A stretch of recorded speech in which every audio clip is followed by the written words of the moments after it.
A photographer fell over while at the premiere for film's Wolves in Venice picture, Barbara picture / Shutterstock.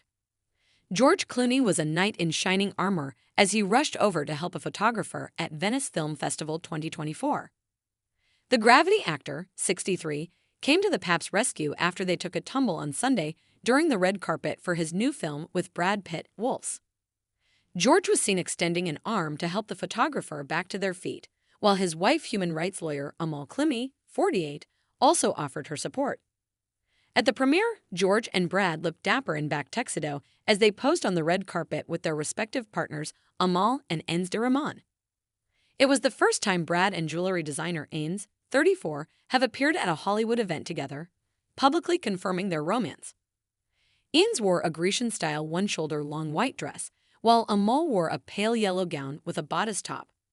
George and Brad posted with their respective partners Amal and Ains on the red carpet picture, Pascal Les Secretains / Getty Images.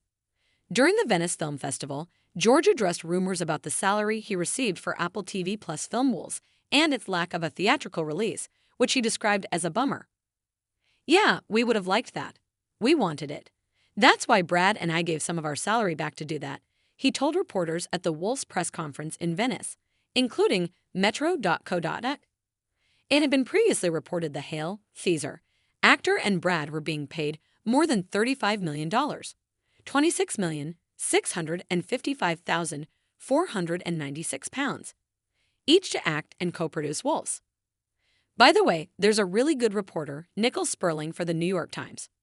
She wrote an interesting article about it, and whatever her source was for our salary, it's millions and millions and millions of dollars less than what was reported.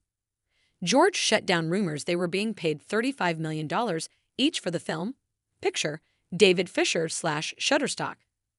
"I am only saying that because I think it's bad for our industry if that's what people think is the standard bearer for salaries," he added, noting that it will make it impossible to win. Turning to the question of a wide theatrical release, he acknowledged there had been some bumps along the way, as had happened with his previous movie, Boys in the Boat, which he directed. "We did it for MGM, and then it ended up being for Amazon, and we didn't get a foreign release at all, which was a surprise. There are elements of this that we are figuring out," he shared. Brad added, "I think we'll always be romantic about the theatrical experience. At the same time, I love the existence of the streamers because we get to see more story, we get to see more talent. It gets more eyes." Brad and George are longtime friends and collaborators. Picture, Sony Pictures / Everett / Shutterstock. So it's a delicate balance right now, but it'll right itself. In Wolves, the Hollywood stars are the lone wolves of the title, Jack and Nick, who chafe when working together to cover up a bloody crime scene in a high-end hotel. However, their night ends up taking a series of twists that neither could have predicted, featuring Amy Ryan as the woman who calls the fixers, and Austin Abrams as Kid, the body in her room. Brad and George are longtime friends and collaborators, whose most high-profile partnership has been the Ocean's 11 and Ocean's 12 over 20 years ago.